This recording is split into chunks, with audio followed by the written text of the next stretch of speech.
PSC അഴിമതിക്കെതിരെ തൃശൂർ കളക്ടറേറ്റിലേക്ക് യുവമോർച്ച നടത്തിയ മാർച്ചിൽ സംഘർഷം. പോലീസ് ജലപീരങ്കി പ്രയോഗിച്ചു. റോഡ് ഉപരോധിച്ച പ്രവർത്തകരെ അറസ്റ്റ് ചെയ്തു നീക്കി. PSC അഴിമതിക്കാരെ തുറങ്കിലടയ്ക്കുക, അന്വേഷണം കേന്ദ്ര ഏജൻസിക്ക് കൈമാറുക, ഒഴിവുകൾ കൃത്യമായി റിപ്പോർട്ട് ചെയ്യുക എന്നീ ആവശ്യങ്ങൾ ഉന്നയിച്ചാണ് യുവമോർച്ച ജില്ലാ കമ്മിറ്റിയുടെ നേതൃത്വത്തിൽ കളക്ടറേറ്റിലേക്ക് മാർച്ച് സംഘടിപ്പിച്ചത്. BJP സംസ്ഥാന vice president advocate B. Gopalakrishnan പ്രതിഷേധം ഉദ്ഘാടനം ചെയ്തു. ജന്തർ മന്ദറിൽ സമരം ചെയ്തവർ വിഷം ചീറ്റുന്ന കൊമോഡോ ഡ്രാഗൺമാരാണ്. അത്തരക്കാർ എന്തേ കേരളത്തിലെയും ജാർഖണ്ഡിലെയും പരീക്ഷാ ക്രമക്കേടുകൾ കാണാതെ പോകുന്നത്? നരേന്ദ്രമോദിക്കെതിരെ വന്ന ഒന്നിനെയും വെറുതെ വിടില്ലെന്നും ഇന്നല്ലെങ്കിൽ നാളെ അവരെ പിടിച്ചുകെട്ടുമെന്നും അദ്ദേഹം പറഞ്ഞു. സ്വാർത്ഥ താൽപര്യങ്ങൾക്ക് വേണ്ടിയാണ് ഇടത് സംഘടനകളുടെ സമരം.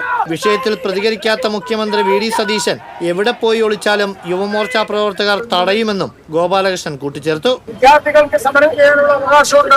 ചില മാധ്യമ മേധാവന്മാർ അവരെ ഉത്സവം ആഘോഷിക്കായിരുന്നു. ഇവരൊക്കെ ഈ ജന്തർ മന്ദറിൽ മാത്രമേ പോകുള്ളൂ. പടിഞ്ഞാറേക്കോട്ടയിൽ നിന്നും പ്രകടനമായി എത്തിയ പ്രവർത്തകരെ സിവിൽ സ്റ്റേഷൻ കവാടത്തിൽ ബാരിക്കേഡുകൾ നിരത്തി പോലീസ് തടഞ്ഞു. പ്രകോപിതരായ പ്രവർത്തകർ ബാരിക്കേഡുകൾ മറിച്ചിടാൻ ശ്രമിച്ചതോടെ പോലീസ് 2 തവണ ജലപീരങ്കി പ്രയോഗിച്ചു.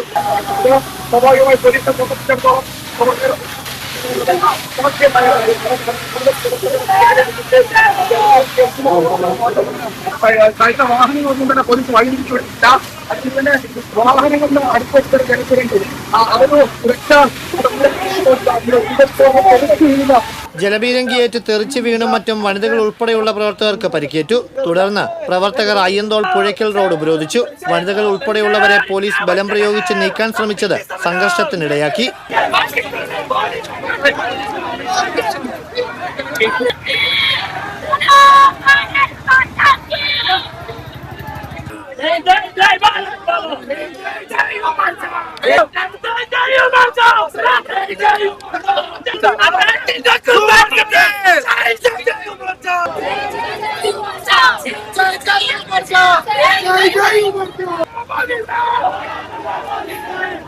ഇതോടെ BJP നേതാക്കളും ഇടപെട്ടു. പിന്നീട് പ്രവർത്തകരെ അറസ്റ്റ് ചെയ്ത് നീക്കിയതോടെയാണ് സംഘർഷാവസ്ഥയ്ക്ക് അയവ് വന്നത്. യുവമോർച്ച ജില്ലാ പ്രസിഡന്റ് മനു പള്ളത്ത്, ജനറൽ സെക്രട്ടറിമാരായ വിഷ്ണു, രാഹുൽ K. നായർ, വൈസ് പ്രസിഡന്റുമാരായ അഞ്ജലി എടക്കാട്ടിൽ, അമൃത മുരളി എന്നിവർ നേതൃത്വം നൽകി. BJP തൃശൂർ സിറ്റി ജില്ലാ president Justin Jacob, vice president Sudheesh Menoth Parambil, general secretary advocate KR Hari തുടങ്ങിയവർ പങ്കെടുത്തു. TCV തൃശൂർ.